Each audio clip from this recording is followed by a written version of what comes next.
The man who brought British India to its knees with his pen, Subramaniya Bharathiyar. The pen was mightier than the sword is the fittest proverb for this Indian freedom fighter. His speech and poems were making even the parliamentarians in the House of Commons to panic. His passionate speech and words brought many youngsters in British India out of their comfort zone and to fight for freedom. His is Subramaniya Bharathiyar, also called the Mudasi Kavingar, Turban Poet. Preface. Bharathiyar was an epitome of Tamil literature during the Indian independence movement. He was a well-educated, well-taught man who boldly criticized many of the discrimination and superstitious beliefs during the early part of the 20th century. Bharathiyar was quoted as Mahakavi, great poet, by his followers. Many got inspired by him into writing Tamil poems and literature. The most famous among them is Tamil poet Bharatdasan, which translates to follower of Bharathiyar. Born in a village of Etiyapuram and born in an upper class of society, Bharathiyar was a staunch ideologist from a very young age. Many tragedies marked his childhood. He lost his mother at a very young age. He was under the influence of his father, Chinnaswamy Iyer, who wanted him to become an engineer. Bharathiyar's father wanted to start a cotton spinning mill in Tuticorin under the permission of the Etiyapuram king. He got permission from the British through the Etiyapuram king and started a shareholding company just like V.O.Chidambaram Pillai. His dreams got shattered when the British played with a piece of falsified news that the ship carrying the machinery for the factory got sunk on the way to India. The sinking of ships caused substantial psychological stress on his father, and he was bedridden for many days and passed away as child marriages were common in those days. Bharathiyar was married to Chelama. Bharathiyar was a child protege, and his talents got noticed by the Etiyapuram king, who endorsed it. After his father's demise with help from his relatives, he went to Varanasi or Kashi to learn about the religious customs. There he was educated in all areas of Hindu spirituality, and gained the reputation of being a rebel. Once his education was over, Bharathiyar came back to Etiyapuram to continue his life with his wife. He abandoned many of the customs specific to his community. He cut his hair short, wore a turban or mundasu, and refused to wear the panula white thread across his chest.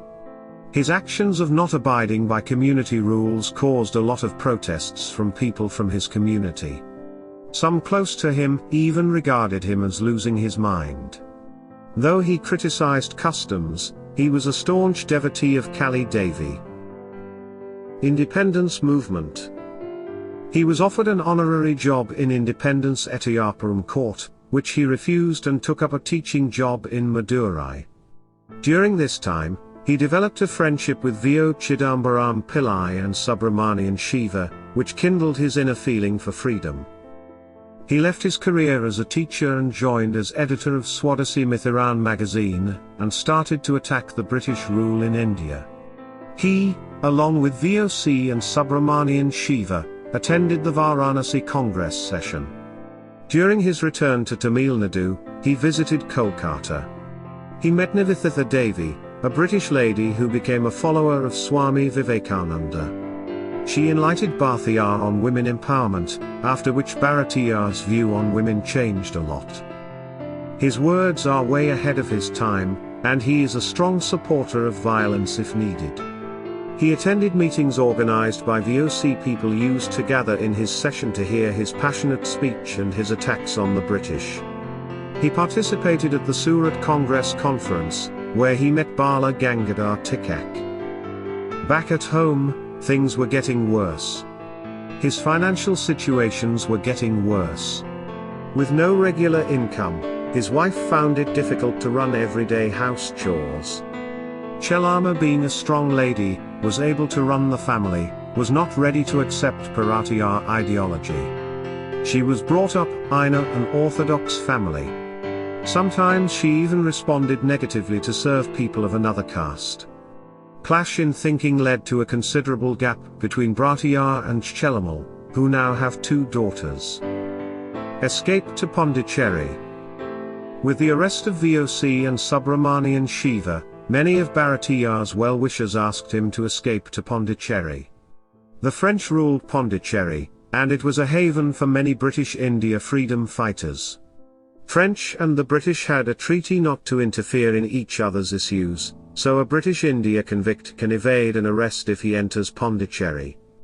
Bharathiyar, with his family, left for Pondicherry.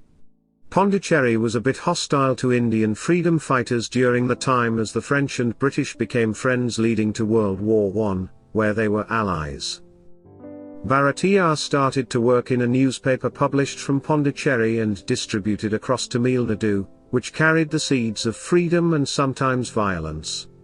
His health was also deteriorating during this period, and his earnings too. During his stay in Pondicherry, he met many of the extremists who were taking up weapons to bring down British rule in India. One of the crucial people was Savarkar, who was one of the accused in the Collector Ash murder case. Bharathiyar wanted to learn a sword fight, but his health was not in good shape to accommodate it. He coined the famous phrase, "Rothiram, pas Hague." Return to British India. His sickness further worsened, and he decided to move out of Pondicherry to British-occupied India. He got arrested immediately in Cuddalore. But after must protest was released but was asked not to move out of Kadanla, his wife's hometown. During his stay in Kardayam, he further devoted more time to the uplifting of people from oppressed communities. He invited some for having lunch at his home and even converted many to the higher community. People from his community heavily criticized these acts. Final moments. After a few years, he moved to Chennai and continued to work in a magazine and wrote against the British. His health saw no signs of recovery and slipped into more distress. One day while feeding the temple elephant of Triplicane Temple, the elephant pushed him away. He fell on the ground and sustained head injury. His weak health status and head injury combined made him bedridden. And he passed away peacefully.